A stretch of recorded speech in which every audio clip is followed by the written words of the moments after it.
ಹರಿನಾರಾಯಣದಾಸ ಹಸರಣ್ಣರು ಶ್ರೀ ಕ್ಷೇತ್ರ ಕಟೀಲಿನ ಪ್ರಧಾನ ಅರ್ಚಕರು ತಮ್ಮನ್ನ ಪ್ರೀತಿಯಿಂದ ಸ್ವಾಗತಿಸ್ತಾ ಇದ್ದೇನೆ.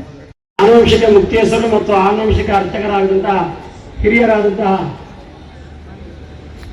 ವಾಸುದೇವ ಆಸರಣ್ಣರು ಅವರೊಂದಿಗೆ ಎಲ್ಲ ನಮ್ಮ ಆಸರಣ್ಣ ಸಹೋದರರು ಹಾಗೆ ನಮ್ಮ ಶ್ರೀ ದುರ್ಗಾ ಪರಮೇಶ್ವರಿ ಪ್ರಸಾದಿತ ದಶಾವತಾರ ಯಕ್ಷಗಾನ ಮಂಡಳಿಯ ಚಾಲನೆ ದೀಪದ ಬೆಳಕಿನೊಂದಿಗೆ ಈ ವೇದಿಕೆಯಲ್ಲಿ ಈ ಜೀವಿಗೆ ನಮ್ಮೆಲ್ಲರ ಬದುಕಿಗೆ ಒಂದು ಕ್ಷೇಮವನ್ನ ತರುವಂತ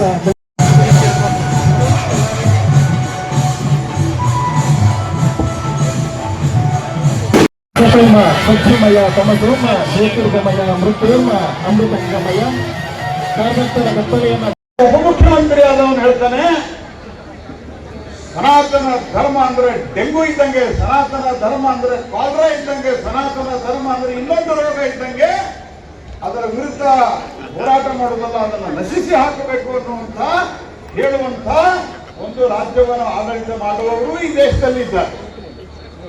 ಆದರೆ ನನಗೆ ವಿಶ್ವಾಸ ಇದೆ, ಹೂಣರು ಬಂದ್ರು, ಗ್ರೀಕರು ಬಂದ್ರು, ಮೊಘಲರು ಬಂದ್ರು, ಬ್ರಿಟಿಷರು ಬಂದ್ರು, ಈ ಸನಾತನ ಸಂಸ್ಕೃತಿ ಸನಾತನ ಧರ್ಮಕ್ಕೇನು ಮಾಡ್ಲಿಕ್ಕಾಗಿಲ್ಲ. ಆ ಕಾರ್ಯಕ್ರಮದ ಒಂದು ಉದಾಹರಣೆ ನಿಮ್ಮ ಈ ಸ್ಪಿರಿಟ್ ಅನ್ನುವಂತಹ ಮಾತನ್ನ ನಾನು ಈ ಸಂದರ್ಭದಲ್ಲಿ ಹೇಳಲಿಕ್ಕೆ ಬಯಸ್ತೇನೆ. ಈ ಯಕ್ಷಗಾನನ ನೋಡಿ, ಈ ಯಕ್ಷಗಾನ ಕಟೀಲು ಪರಮೇಶ್ವರಿ ದೇವಸ್ಥಾನದ ಆಶ್ರಯದಲ್ಲಿ ನಡೆಯುವಂತಹ ದೇವಸ್ಥಾನ ಅಂದ್ರೆ ಹರಕೆ ಹೊತ್ಕೊಳ್ತಾರೆ ಜನ. ಆ ಹರಕೆ ಹೊತ್ಕೊಂಡು ಇದು ಕೂಡ ಮಧ್ಯದಲ್ಲಿ ಯಾವ ರೀತಿ ಬೇರೆ ಬೇರೆ ನಮ್ಮ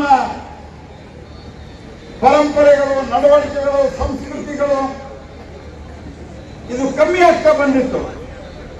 ನನಗೆ ಡಾಕ್ಟರ್ ಗಂಗೂಬಾಯಿ ಹಾನ್ಗಲ್ ಅವರು ಹೇಳ್ತಾ ಇದ್ರು, ನನ್ನ ಕ್ಷೇತ್ರದವರ, ನಾನು ಒಂದು ಸತ್ಯ ಯೋಚನೆ ಮಾಡ್ತಾ ಇದ್ದೇನೆ.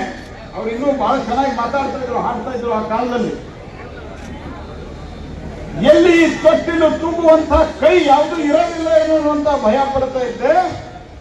ಆದರೆ ಇತ್ತೀಚೆಗೆ ಅದು ಬೇರೆ ಬೇರೆ ಧಾರ್ಮಿಕ, ಸಾಮಾಜಿಕ, ಸಾಂಸ್ಕೃತಿಕ ಕಾರ್ಯಕ್ರಮಗಳ ಮೂಲಕ ಮತ್ತು ಎದ್ದು ನಿಲ್ತಾ ಇದೆ ಅನ್ನುವಂತಹ ಮಾತನ್ನು ನನಗೆ ಅವರು ಹೇಳಿದ್ರು, ಸಾರ್ವಜನಿಕವಾಗಿ ಹೇಳಿದ್ರು. ಹಾಗೆ ಕಟೀಲು ಪರಮೇಶ್ವರಿ ದುರ್ಗಾ ಪರಮೇಶ್ವರಿ ದೇವಸ್ಥಾನ ಮತ್ತು ನಿಮ್ಮೆಲ್ಲರ ಉತ್ಸಾಹದಿಂದ 1210ರಲ್ಲಿ ಸಂಗೀತ ರತ್ನಾಕರದಲ್ಲಿ ಉಲ್ಲೇಖಿಸಿದಂತೆ, ಜಕ್ಕ ಎಂದು ಉಲ್ಲೇಖಿಸಿದಂತೆ 12ನೇ ಶತಮಾನದಿಂದ ಇಲ್ಲಿಯವರೆಗೆ ಅತ್ಯಂತ ಓತಪ್ರೋತವಾಗಿ ಈ ಸಂಸ್ಕೃತಿ ಹರಿದು ಬಂದಿದೆ, ಪರಂಪರೆ ಹರಿದು ಬಂದಿದೆ ಅಂತಂದ್ರೆ ಯಾರು ಏನೂ ಮಾಡ್ಲಿಕ್ಕೆ ಆಗಿಲ್ಲ ಅನ್ನುವಂಥದ್ದಕ್ಕೆ ಕಾರಣ ಜನರ ಮನಸ್ಸಿನ ಭಾವನೆಯಲ್ಲಿರುವಂತಹ ಶ್ರದ್ಧೆ ಮತ್ತು ಭಕ್ತಿ. ಬೇರೆಯವರು ಇದನ್ನೇ ಪೂಜೆ ಮಾಡಬೇಕು, ಇದೇ ಪುಸ್ತಕವನ್ನ ಪೂಜೆ ಮಾಡಬೇಕು, ಹೀಗೆ ಹೇಳಬೇಕು, ಇಲ್ಲ ಅಂದ್ರೆ ಕಾಫೀರು ಅಂತ ಹೇಳುವಂತಹ ಒಂದು ಪರಂಪರೆ ಅದು ಹಿಂದೂ ಸಂಸ್ಕೃತಿ ಸ್ನೇಹಿತರೆ. ಆ ಕಾರಣಕ್ಕಾಗಿ ಸರ್ವೇ ಜನ ಸುಖವಂತು ಸರ್ವೇ ಸಂವಿಧಾನ ಅಂತ ಹೇಳುವಂತ ಒಂದು ಪರಂಪರೆ ಉಳಿಬೇಕು ಅಂತಂದ್ರೆ ಅದಕ್ಕೆ ಹಿಂದೂ ಸನಾತನ ಹಿಂದೂ ಧರ್ಮ ಸದಾ ಕಾಲಕ್ಕೂ ನಡೀತಾ ಇರಬೇಕು. ಒಂದು ಮನಸ್ಸಿಗೆ